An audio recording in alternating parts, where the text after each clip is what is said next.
কোরআনে কারীমের সূরা নাজিয়াত এর কয়েকটি আয়াত, আয়াত নম্বর 37 থেকে 41 ছোট্ট ছোট্ট আয়াতগুলি রয়েছে। এই আয়াতগুলি তেলাওয়াত করেছি। ওই আয়াতগুলির তরজমা সংক্ষিপ্ত তাফসীর পেশ করে আপনাদের সামনে দু চারটি কথা বলবো।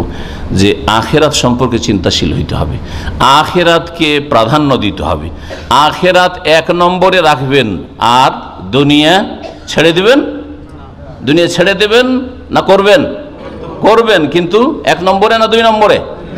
দুই নম্বরে দুনিয়া রাখবেন, করবেন, দুনিয়ার কাজও মেহনত করেন, কিন্তু দুই নম্বরের মেহনত। এক নম্বরের মেহনত কার জন্য? আখিরাতের জন্য। কোনটা সময় বেশি?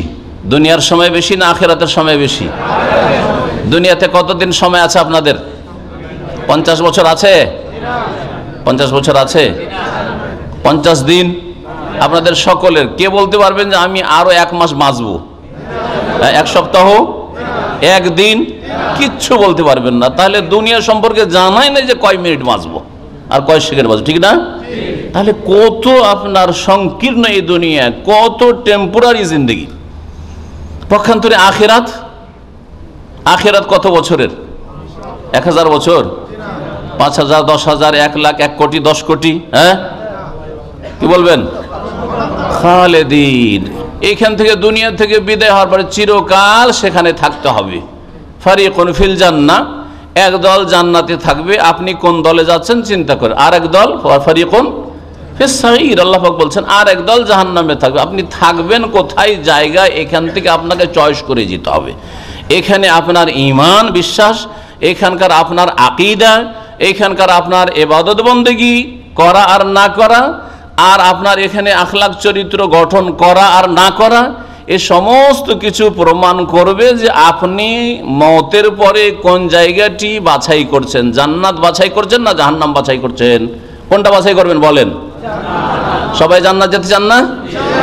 সবাই যখন জান্নাতে যেতে চান, তাহলে জান্নাতে কেমন করে যাবেন? আর জাহান্নামে যেতে চান কি 1-2 জন? আচ্ছা, কেউ একটু হাত তুলেন। হ্যাঁ, যদি একটা অমুসলিম, আপনাদের এখানে হিন্দু আছে তাই না, খ্রিস্টান আছে, বলি যে স্বর্গে যাবে না নরকে, তো কেউ বলবে যে আমি নরকে যেতে চাই? কেউ বলবে না। সুবহানাল্লাহ। মানুষ এটা প্রকৃতি, ঈমানটা হচ্ছে ন্যাচারাল জিনিস। হ্যাঁ, ফিতরাত, ফিতরাতুল্লাহ আল্লাতী ফাতারান নাস আলাইহা। মানুষ কখনো নিজে থেকে কষ্ট স্বীকার করতে চাই না, কিন্তু কষ্টের কাজ করতে থাকি। কষ্ট হোক এই কাজ করতে থাকি, কিন্তু মুখে বলে আমি কষ্ট চাই না, বিপদ আপদ চাই না। মহান আল্লাহ ইরশাদ করছেন, ফাআম্মা মান তাগা ওয়া আসারাল হায়াতাদ দুনিয়া। শোনো, যারা সীমা লঙ্ঘন করবে, বাড়াবাড়ি করবে। আল্লাহ পাকের একটা সীমানা আছে, যেমন দুনিয়ার প্রত্যেকটা জমির সীমানা আছে না? আপনার জমির সীমানা আছে না নেই? আছে। প্রত্যেকের জমির কিন্তু সীমানা আছে, আছে না নেই? দেশের, প্রত্যেক দেশের সীমানা আছে। প্রত্যেকের ছোট একটা যদি 1 কাঠা 2 কাঠা থাকে, তারও একটা সীমানা আছে, সব কিছুর সীমানা আছে। তো আল্লাহ রাব্বুল আলামিনের দিনের ক্ষেত্রে কোনো সীমানা নেই? আছে। যেই সীমানাকে আরবিতে হাদ বা হদুদ বলা হয়। হদুদ মানে বর্ডার, হদুদ মানে কি? বর্ডার, সীমানা। এই হদুদ কথাটি কোরআনে কারীমে বেশ কিছু আয়াতে রয়েছে। তিলকা হুদুদুল্লাহ, আল্লাহ বলছেন এই হচ্ছে আল্লাহ পাকের সীমানা, আল্লাহ পাকের সীমানা, বর্ডার। ফালা তাতাদুহা, সুতরাং এই সীমানা পার করিও না। ওমান ইয়াতাআদ্দা হুদুদাল্লাহি ফাউলাইকা হুমুজ জালিমুন, যারা আল্লাহর সীমানা পার করবে, অতিক্রম করবে, সীমানার ভিতরে থাকলো না, হ্যাঁ, তারা হচ্ছে জালেম। তারা কি জালেম? কোথায় যাবে? জাহান্নামে যাবে। তিলকা হুদুদুল্লাহ ফালা তাকরাবুহা, আল্লাহ অন্য জায়গায় বলছেন। হ্যাঁ, ওমান ইয়াসিল্লাহ ওয়া রাসূলাহু ওয়া ইয়াতাআদ্দা হুদুদাহ, আল্লাহ পাক বলছেন যে আল্লাহ এবং রাসূলের বিরুদ্ধাচরণ করে নাফরমানি করবে। আল্লাহ বলছেন যে হাইয়া আলাস সালাহ, সালাতের জন্য এসে নামাজের টাইম হয়েছে। হাইয়া আলাল ফালাহ, মুক্তির জন্য মসজিদমুখী হও, ফজরে জাগো। আর আপনি বলছে যে না, আমি ঘুমের দিকে যাব, ঘুমাবো আরো কিছুক্ষণ। হ্যাঁ, ওমান ইয়াসিল্লাহ ওয়া রাসূলাহু, যে আল্লাহ এবং রাসূলের নাফরমানি করবে, ওয়া ইয়াতাআদ্দা হুদুদাহু, এবং আল্লাহ পাকের সীমানা লঙ্ঘন করবে, ইউদখিলহু নারান খালিদান ফিহা, আল্লাহ পাক তাকে জাহান্নামে প্রবেশ করাবেন, যেখানে চিরকাল থাকতে হবে। কোরআন কারিমে তাহলে এই হুদুদ আইলের কথা আল্লাহ পাক একাধিক আয়াতে বর্ণনা করেছেন।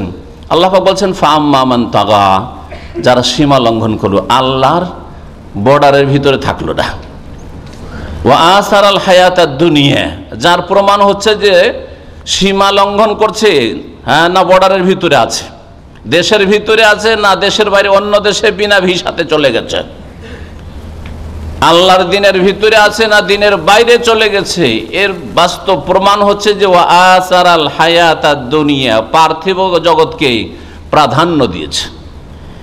দুনিয়ার কাজ কর্ম, দুনিয়ার যে স্বার্থ, দুনিয়ার যে গরজ, সেসব গরজকে স্বার্থকে কি করেছে, অগ্রাধিকার দিয়েছে।